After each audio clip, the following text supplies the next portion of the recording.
50,000 letters from Singaporeans who said, whatever we do, we will fly AirAsia. And you notice the two skyscrapers, there was one missing.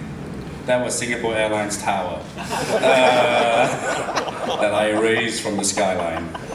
Suffice to say, I don't get upgraded on Singapore Airlines. But there we go. But it's all in good fun. But some of these legacy airlines don't really have a sense of humor. And finally, you know, I just want to close. We've done this really with a fantastic partner who has taken us to where we are. So the innovation is technology a little bit with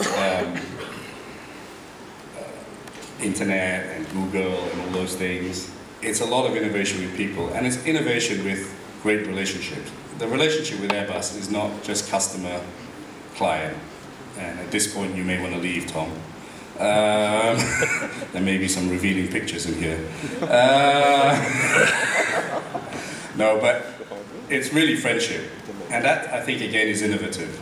As opposed to just, that's my customer, let's screw him, or Airbus say, let's screw us, and there may be points that we both screwed each other.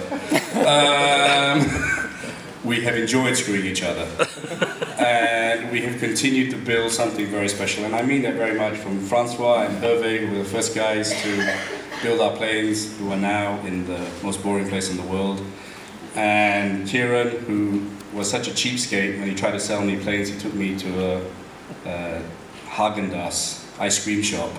You know, they wine and dine Akbar and Tim Clark and all the best French restaurants, but they took me to an ice cream bar to sell me planes. But it's okay, because we have built this. And I really mean this, I'm not saying this. There's a big, big difference between Boeing and Airbus. And a lot of people put these slogans about believing in your customer, being there, doing it. I mean, we've had many fights, we've had many disagreements, but they've always been there for us. And that is innovation in a customer relationship. We wouldn't have been here without them, and I really mean that. And I hope it comes through sincerely, because the relationship has been built over many years and many understandings, and no successful airline can do it. And I really think our relationship with Airbus is unique and very innovative, and has enabled us to get to this 375 planes. You know, our initial purchase, as John said, was 60 aircraft. It took about 2 years to get there, but we did it. We went all Airbus just recently. The man over there, Anas, he was a little engineer in MAS, and one man negotiated with Airbus and has now bought 375 planes. I wrote to the staff of AirAsia, I said, who wants to buy planes from Airbus? And I'll put you in charge. And Anas sent me an email and said, I don't have the experience, but I think I can do a good job. Can I have a chance? And I'd like to give him a round of applause since he's standing there.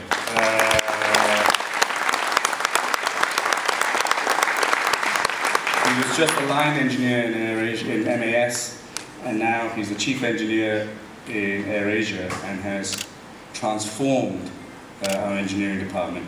And Captain Fari, who has to hire pilots that they're going out of no fashion and make them safe and work with Airbus. Again, it's ironic they're all here today. I actually don't know why. All right. And Bo, who's head of operations, just to give you a flavor, he used to manufacture cassettes for me in the music business. And now he's running 2,000 cabin crew, 1,000 pilots, and a lot of engineers. We have an amazing group of people. If you have a chance, you know, I get all the glory, but we have amazing people. If you get a chance to talk to them and meet them, you really get a sense of what the culture is all about. But the relationship with Airbus has been very special. It's not just mine. And then we bought another 25 aircraft. That was our Prime Minister and Transport Minister. And this, I think, typifies our relationship. Okay, so we have to tell you this story before I close this speech. So we're in Paris to sign 200 Neos. We're in the Crillon Hotel, I think, and John is pushing me mentally, physically, etc., saying sign now, sign now, sign now. Tom Enders is pouring Bavarian beer down my throat, sign now, sign now, sign now. And Kieran is buying me tandoori chicken to go with the beer. And we discuss this, and we say, okay, we're going to do it. And it's a Tuesday, and I'm superstitious, and I say, I won't sign on a Tuesday. But John says, you have to sign today. And I said, okay, we'll sign at midnight on Tuesday. Okay, so we organize a party. We have lots of parties in AirAsia. And so we organized a party, and I asked Mr. Galwa to come. And we walked into this club, very trendy French club, lots of people there, and a lot of bankers. And they were like amazed that Mr. Galwa was there. Not so amazed that Tom Enders were there, because they see him regularly at bars all over Europe. And completely astounded that John Leahy was there. So it's coming up to 12 o'clock and John disappears. He pretends to be enjoying himself, but he's only really focused on the contract. After that, he will enjoy himself. He lines it all up on the bar.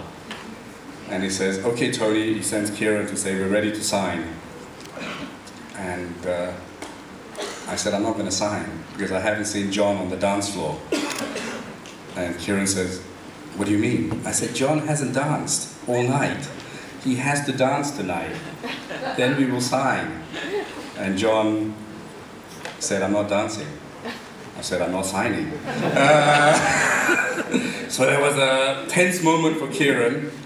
And then the German leader came and told John, dance now. And I have never seen John dance. I never want to see him dance again. It would have been a #1 hit on YouTube. It was a new form of dance. But after the one dance, he stayed on and had 2 dancers. At that point, the German said, okay, enough dancing. We went to the bar and we signed an $18 billion deal. Tom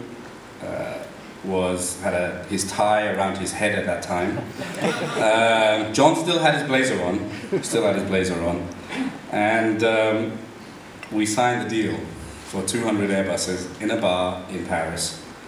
And Tom poured some champagne on the contract. And then it got out of hand. There were some stewardesses around and said, come on then, kiss it for good luck. And then all the stewardesses said, I want to kiss as well. And so we had a bit of lipstick on, and my chief counsel said, how am I going to present this to the board? And I said, I don't know, that's your problem. But that is kind of the relationship we've had with Airbus. It's been a fantastic relationship. We wouldn't have got there. It's been innovative. I don't think in the history of Airbus they will ever sign a contract like that in a nightclub in Paris. And I don't think for humankind you ever want to see John Leahy on the dance floor again. It was a unique experience, and it's a great way to end the speech. It was an innovative form of dance that was created by John. But thank you very much, guys. Thank you, all of you, for making this relationship wonderful.